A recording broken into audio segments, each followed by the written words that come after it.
এই ভিডিওর পর আমি কতক্ষণ বাঁচবো আমি জানি না। লা ইলাহা ইল্লাল্লাহু মুহাম্মাদুর রাসূলুল্লাহ বলে এই কালেমা পড়ে আমি যাচ্ছি। আমি যদি মরে যাই ভয় নেই, বাংলার প্রতিটি মানুষ যারা বেঁচে আছেন তারাই নেতৃত্ব দিবেন, তারাই চালিয়ে দিবেন। এই কালেমা পড়ে নেওয়ার পর আমার আর ভয় নেই। আল্লাহর কাছে আমরা বলতে চাই, আল্লাহ এই জালিমের তুমি পতন করো, এই জালিমের তুমি বিচার করো। আপনারা প্রত্যেকটি ধর্ম আছে, মসজিদে, মন্দিরে, তেগড়ায়, গির্জায় সকলের যে স্রষ্টা আছে তাদের কাছে আপনার হাত তুলুন, আওয়াজ তুলুন, বলুন এই জালিমের থেকে আপনারা পতন চান। আমরা আর কিছু বলবো না। আমরা একটা কথা স্পষ্ট করে বলতে চাই, আমাদের মানুষের যখন পতন আসে তখন সে পদে পদে ভুল করে। আমার ভাইদের শান্তিপূর্ণ আন্দোলনে আমার বোনদের যে গুলি করলো, সেই গুলির সেই রক্তের জবাব দিতে হবে হাসিনা।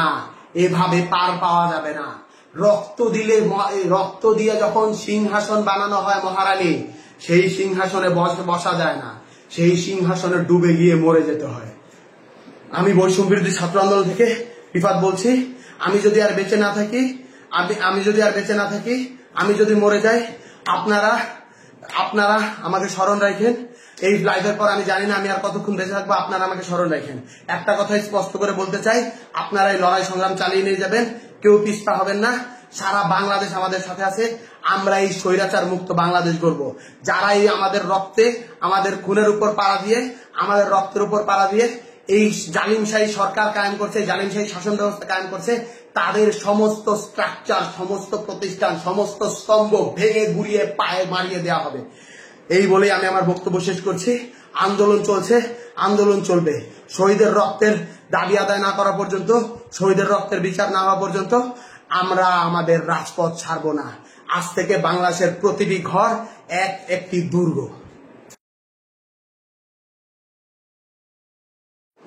আসসালামু আলাইকুম, আমি রিফাত রশিদ, বৈষম্য বিরোধী ছাত্র আন্দোলনের পক্ষ থেকে বলছি। একটা কথা স্পষ্ট করে বলে দিতে চাই, এই খুনি সরকারের সাথে আর কোনো আলোচনা না। এই খুনি সরকারের সাথে আর কোনো আলোচনা না, আর কোনো বসা না, আর কোনো মীমাংসা না, আর কিচ্ছু হবে না। তারা প্রত্যেকবার ক্র্যাকডাউন চালিয়েছে। বাংলাদেশে গণহত্যা চালানোর পরেও আমরা শিক্ষার্থীরা যখন রাজপথে নেমেছিলাম তখন আমরা চুপ করে বসেছিলাম। আমরা কিন্তু রাজপথে খুব শান্তিপূর্ণ কর্মসূচি দিয়েছিলাম। আমাদের এই শান্তিপূর্ণ কর্মসূচিতে আবার গুলি চালানো হয়েছে। আমাদের ছয়জন ভাইকে শহীদ করা হয়েছে, এখনো অনেকে আহত। আমরা জানি না তাদের অবস্থা কি। আমরা এই খুনি সরকারের সাথে আর কোনো নেগোসিয়েশনে যাব না, আর কোনো আলোচনায় যাবে না। আলোচনার সকল দরজা বন্ধ হয়ে গেছে। এবার সর্বাত্মক প্রতিবাদ গড়ে তুলতে হবে। আমার ভাইদের রক্ত যারা ঝরাচ্ছে, বারবার করে আমার বোনের রক্ত যারা ঝরাচ্ছে, যারা জীবন ঝরাচ্ছে, তাদের সাথে আর কোনো আপোষ নাই, তাদের সাথে আর কোনো কথা নাই। এত সুশীলতার আর কোনো জায়গা নাই। এইবার একদম চূড়ান্ত পতনের ডাক দেওয়ার সময় হয়েছে, চূড়ান্ত ঘোষণার ডাক দেওয়ার সময় হয়েছে।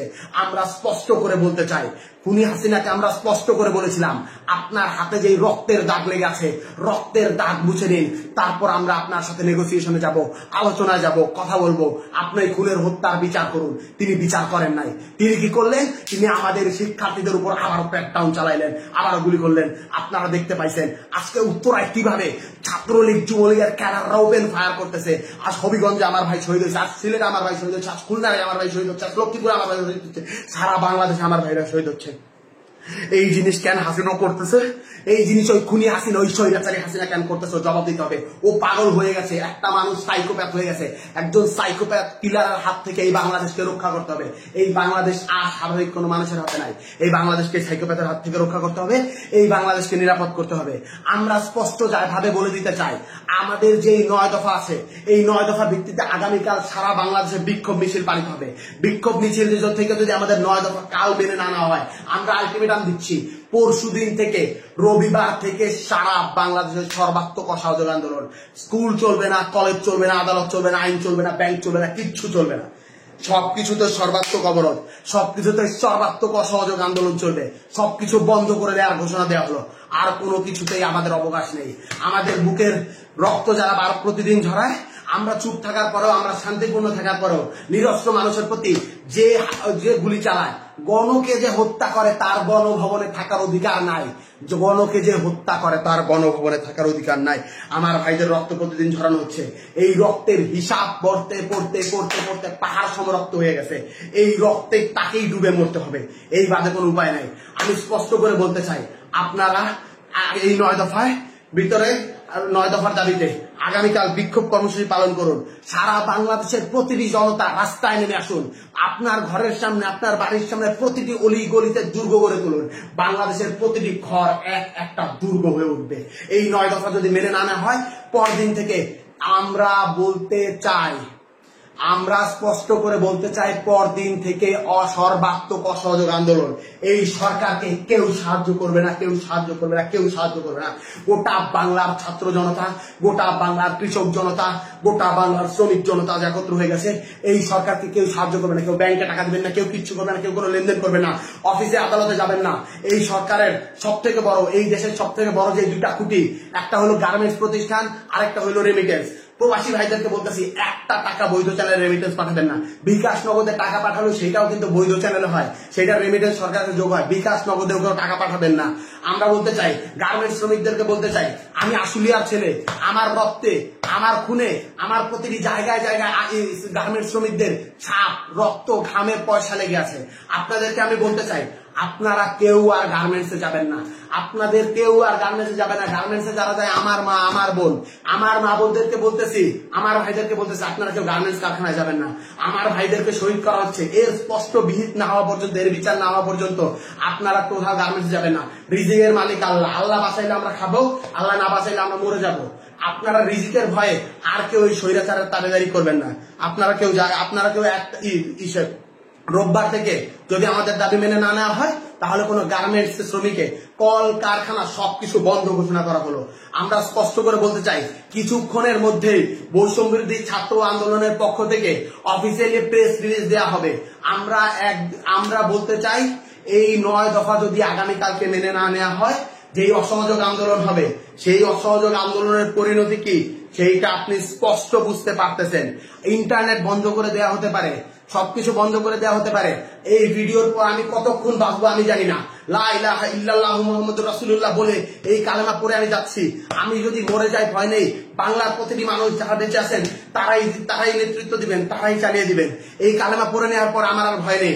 আল্লাহর কাছে আমরা বলতে চাই, আল্লাহ এই জালিমের তুমি পতন করো, এই জালিমের তুমি বিচার করো। আপনারা প্রত্যেকটি ধর্ম আছে, মসজিদে, মন্দিরে, পেগোড়ায়, গির্জায়, সকলের যে স্রষ্টা আছে তাদের কাছে আপনার হাত তুলুন, আওয়াজ তুলুন, বলুন এই জালিমের থেকে আপনারা পতন চান। আমরা আর কিছু বলবো না। আমরা একটা কথা স্পষ্ট করে বলতে চাই, আমাদের মানুষের যখন পতন আসে তখন সে পদে পদে ভুল করে। আমার ভাইদের শান্তিপূর্ণ আন্দোলনে আমার বোনদের যে গুলি করলো, সেই গুলির, সেই রক্তের জবাব দিতে হবে হাসিনা। এভাবে পার পাওয়া যাবে না। রক্ত দিয়ে যখন সিংহাসন বানানো হয় মহারানী, সেই সিংহাসনে বসা যায় না, সেই সিংহাসনে ডুবে গিয়ে মরে যেতে হয়। আমি বৈষম্য বিরোধী ছাত্র আন্দোলন থেকে রিফাত বলছি, আমি যদি আর বেঁচে না থাকি, আমি যদি মরে যাই, আপনারা আমাকে স্মরণ রাখেন। এই লাইভের পর আমি জানি না আমি আর কতক্ষণ বেঁচে থাকবো, আপনারা আমাকে স্মরণ রাখেন।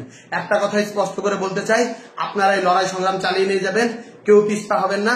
সারা বাংলাদেশ আমাদের সাথে আছে। আমরা এই স্বৈরাচার মুক্ত বাংলাদেশ গড়ব। যারা এই আমাদের রক্তে, আমাদের খুনের উপর পাড়া দিয়ে, আমাদের রক্তের উপর পাড়া দিয়ে এই জালিমশাহী সরকার কায়েম করছে, জালিমশাহী শাসন ব্যবস্থা কায়েম করছে, তাদের সমস্ত স্ট্রাকচার, সমস্ত প্রতিষ্ঠান, সমস্ত স্তম্ভ ভেঙে গুড়িয়ে পায়ে মারিয়ে দেওয়া হবে। এই বলেই আমি আমার বক্তব্য শেষ করছি। আন্দোলন চলছে, আন্দোলন চলবে। শহীদের রক্তের দাবি আদায় না করা পর্যন্ত, শহীদের রক্তের বিচার না হওয়া পর্যন্ত আমরা আমাদের রাজপথ ছাড়বো না। আজ থেকে বাংলাদেশের প্রতিটি ঘর একটি দুর্গ।